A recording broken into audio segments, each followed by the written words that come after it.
Kepanikan melintas di mata Ezra. Dia tidak tahu bagaimana dia memperlakukannya pada 4 tahun lalu. Tetapi terlihat jelas Kina lebih menyukai dirinya yang 4 tahun lalu. Meskipun 4 tahun lalu dan 4 tahun kemudian adalah orang yang sama, tapi dia tahu dengan jelas apa kekurangannya dalam menjalin hubungan. Dia tidak bisa membujuk orang. Dia takut Kina selalu memikirkan dirinya yang 4 tahun yang lalu, dan membandingkan dirinya yang sekarang dengan dirinya yang dulu, dan Kina jadi tidak begitu menyukai dirinya yang sekarang. Kalau begitu aku akan berubah. Apapun yang kamu tanyakan, aku akan menjawabnya dan memberitahumu segalanya. Oke Kina? Ezra berjanji dengan cemas. Siapa yang tahu apakah kamu benar-benar akan berubah? Kina membenamkan wajahnya di dada Ezra. Bukannya dia tidak mempercayai kata-kata Ezra, tapi dengan kondisi Ezra yang sekarang, dia mungkin akan lupa apa yang dia katakan malam ini. Kalau aku bilang bisa berubah, pasti bisa berubah. Ezra meraih lengan Kina dengan kedua tangannya, mendorongnya ke depan agar mereka dapat saling berhadapan, dan Ezra berkata dengan nada yang serius, "Sungguh, percayalah padaku." Kina terkejut dengan ekspresinya yang sangat tegas, dan menjawab, "Oke, aku percaya padamu." Walaupun setelah beberapa saat, Ezra bahkan sudah lupa dengan apa yang dia katakan malam ini, tapi niat hati Ezra ini sudah cukup bagi Kina. Setelah mendengar jawaban Kina dan mengetahui dia sudah memaafkan dirinya, Ezra memeluk Kina dengan erat.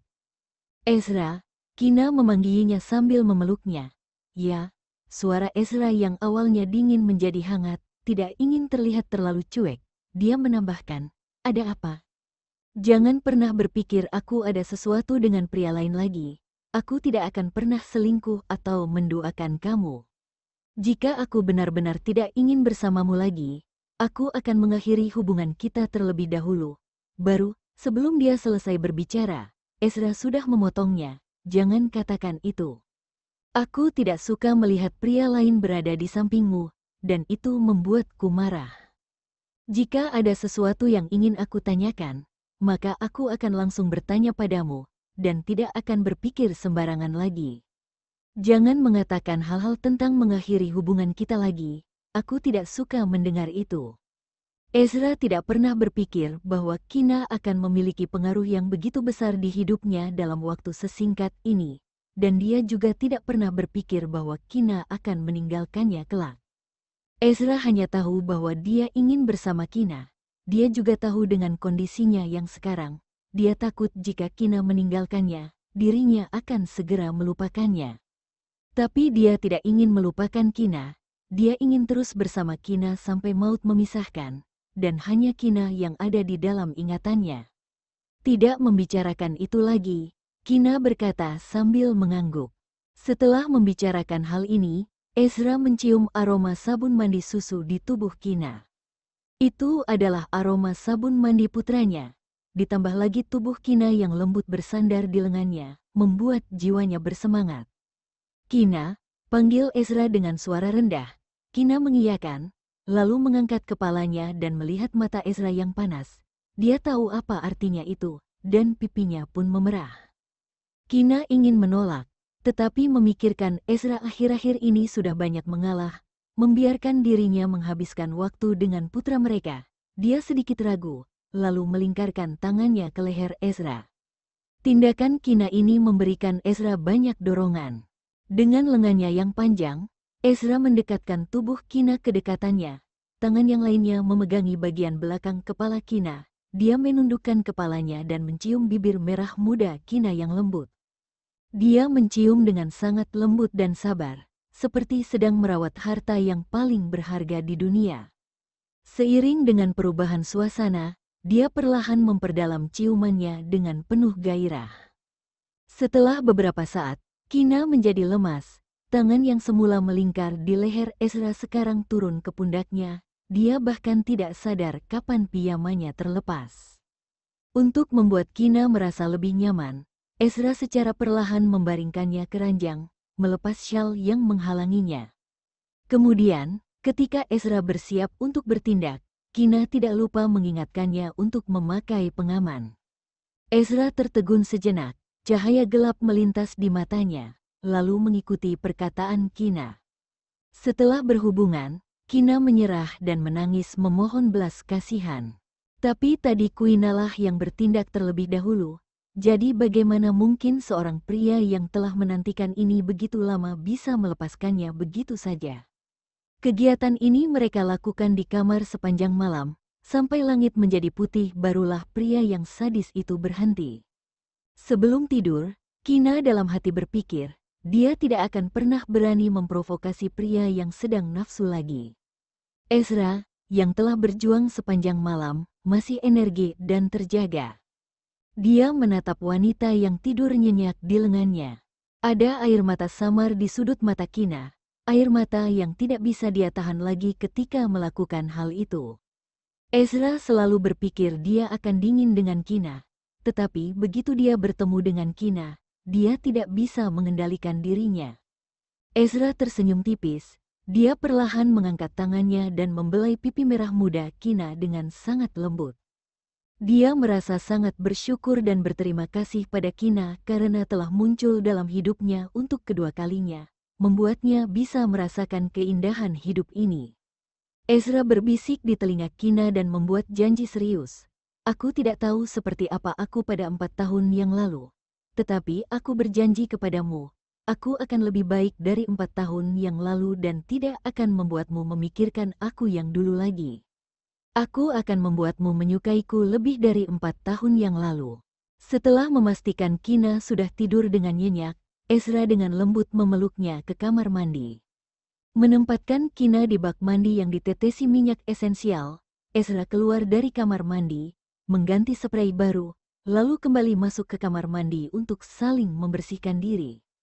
Setelah itu, mereka tidur sambil berpelukan.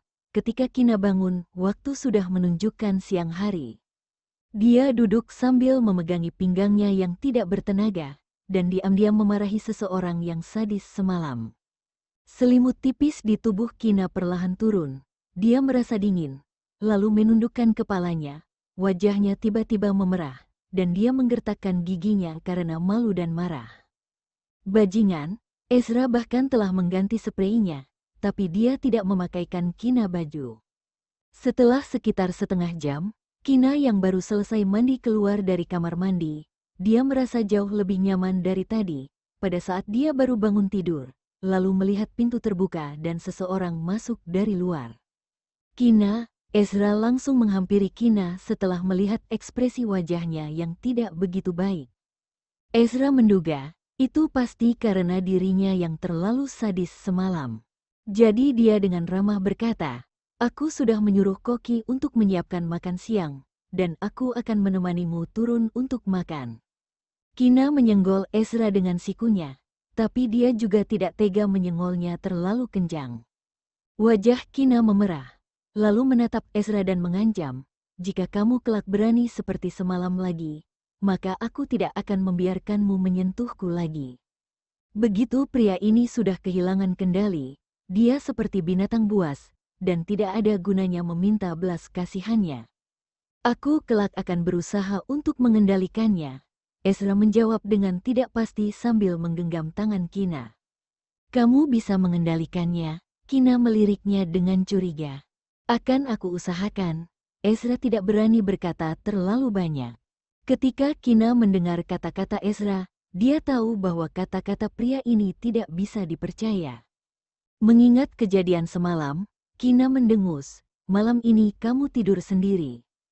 Clayton bilang dia ingin tidur sendiri, kata Ezra dengan tenang, tidak takut akan ancamannya. Aku tidur di kamar tamu, kata Kina sambil menggertakkan giginya. Kan mereka hari ini akan kembali ke kota Zaun, berdasarkan apa yang dia ketahui tentang pria ini. Jika mereka tidak tidur di kamar terpisah, pria ini pasti akan melakukannya lagi malam ini.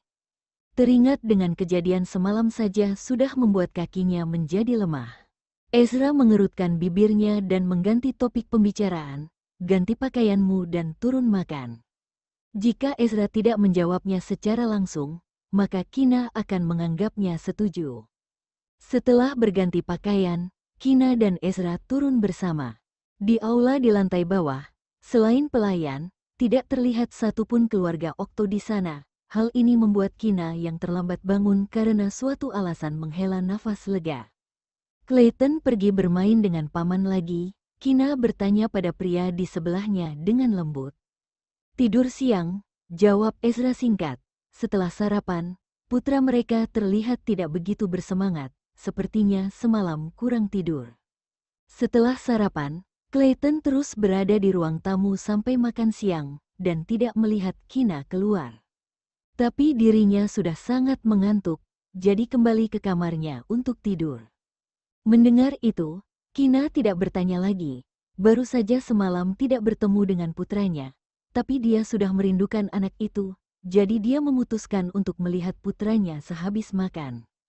Melihat Ezra yang duduk di sebelahnya memakan makanannya dengan lahap, Kina berkata, "Aku kira kamu sudah makan." "Aku menunggumu," jawab Ezra sambil mengambil beberapa hidangan favorit Kina untuk Kina.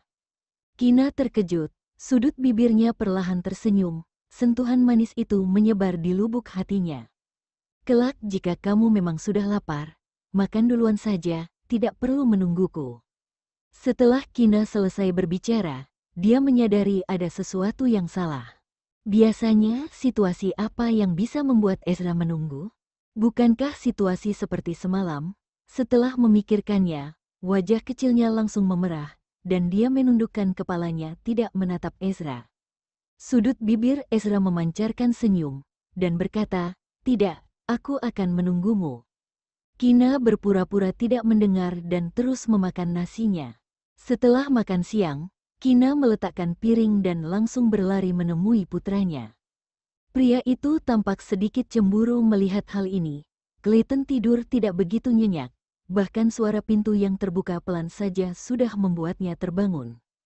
Ketika Clayton membuka matanya, dan melihat itu adalah Kina, dia langsung bangun, membuka selimut tipisnya, dan berlari ke arah Kuiba tanpa memakai alas kaki. "Apa kamu merindukan Momi?" tanya Kina yang sudah tahu jawabannya sambil jongkok.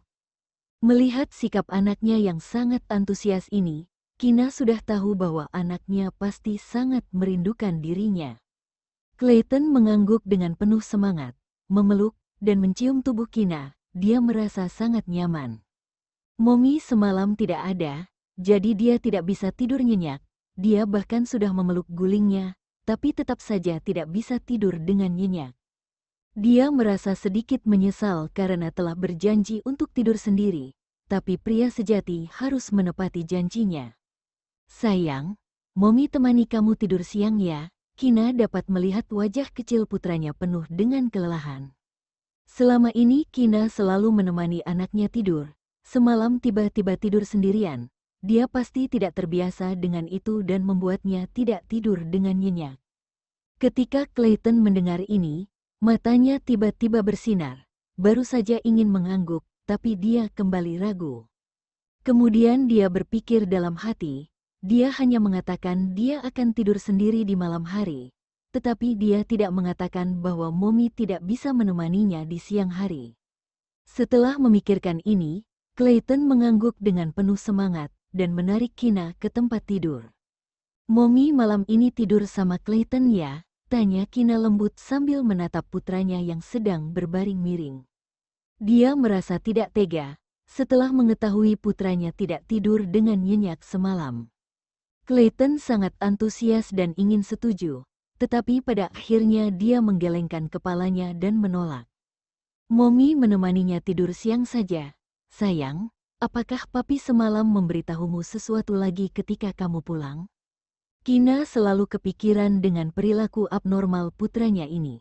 Semalam ketika putranya pulang, dia sedang mandi, dan dia tidak tahu anaknya bertemu dengan siapa saja sesampainya di rumah. Dia tidak merasa anaknya memutuskan untuk tidur sendiri karena takut dia Jack sudah berusia 5 tahun tapi masih tidur dengan Momi oleh anak-anak lain. Dia tidak bisa tenang jika belum mengetahui alasan di balik perubahan anaknya ini. Clayton yang berada di pelukannya menggelengkan kepalanya dan menyangkal spekulasinya. "Lalu mengapa kamu tiba-tiba memutuskan untuk tidur sendiri? Beritahu Momi. Momi tidak suka kamu menyembunyikan sesuatu dari Momi." Bujuk Kina lagi, dia khawatir putranya akan memendam kesedihannya sendiri di dalam hatinya. Clayton berpikir sejenak sebelum dia mengambil tablet dan memberitahunya hal-hal yang Vito katakan padanya kemarin. Ayahnya juga pernah berjanji kepadanya bahwa dia tidak akan memiliki adik laki-laki atau perempuan, jadi dia menyetujuinya. Setelah membaca kata-kata yang ditulis oleh putranya, Kina merasa sangat rumit dan tidak nyaman. Dia tidak dapat membayangkan betapa sulitnya bagi seorang pria dewasa untuk membesarkan putranya sendirian dalam 4 tahun terakhir ini, terutama pada awal dirinya menghilang. Dia menarik napas dalam-dalam, memeluk pria kecil itu di lengannya, dan berkata dengan lembut, "Oke, tidurlah." Clayton mengangguk, dan tidak butuh waktu lama dia sudah tertidur lelap. Melihat putranya sudah tertidur nyenyak, Kina tiba-tiba ingin mengetahui seperti apa kehidupan sehari-hari suami dan putranya dalam 4 tahun terakhir. Kemudian, setelah Clayton bangun dari tidur siang, Kina meminta putranya untuk menceritakan bagaimana kehidupan dia dan papinya di kota Zaun sebelum dirinya kembali. Clayton tidak banyak berpikir, dan dengan senang hati menceritakan semua yang dia ingat. Dari kata-kata putranya, Kina mengetahui bahwa Ezra memiliki kebiasaan menulis buku harian, dan itu membuat dia tidak sabar untuk segera kembali ke kota Zaun untuk mengetahui kehidupan sehari-hari suami dan putranya selama 4 tahun terakhir. Setelah makan malam, mereka bertiga naik jet pribadi kembali ke kota Zaun. Ketika mereka tiba di kota Zaun, waktu sudah menunjukkan jam 10 malam. "Apa yang sedang kamu pikirkan?" tanya Ezra kepada Kina sambil memeluk putranya yang sedang tidur. Setelah menemani putranya tidur siang, Ezra merasa Kina menjadi sedikit berbeda, menjadi sedikit lebih baik kepadanya. Kina menatap Ezra lalu tersenyum dengan misterius. Melihat Kina dalam suasana hati yang baik, Ezra tidak meneruskan pertanyaannya. Dia membawa putranya kembali ke kamar, dan berkata kepada Kina, "Kamu bisa kembali ke kamar dulu. Aku akan memandikan Clayton, agar dia bisa tidur lebih nyaman." Ezra berkata sambil meletakkan anaknya ke tempat tidur, kemudian dengan lembut melepas sepatu dan kaus kaki. Lalu ketika dia melepas pakaian, anaknya membuka matanya. "Tidurlah, papi akan memandikan kamu," kata Ezra dengan suara rendah. Clayton mengangguk, lalu menutup matanya lagi. Kina yang berdiri di samping menyaksikan gerakan terampil dan lancar pria itu. Matanya tiba-tiba menjadi panas. Kesedihan melonjak ke tenggorokannya. Pria ini biasanya memperlakukan putranya dengan dingin, dan selalu memberinya kata-kata kasar. Ketika pertama kali bertemu, Kina juga berpikir Ezra sangat tidak menyukai putranya. Tetapi semakin lama mereka bersama, semakin dia tahu betapa pria ini mencintai putra mereka.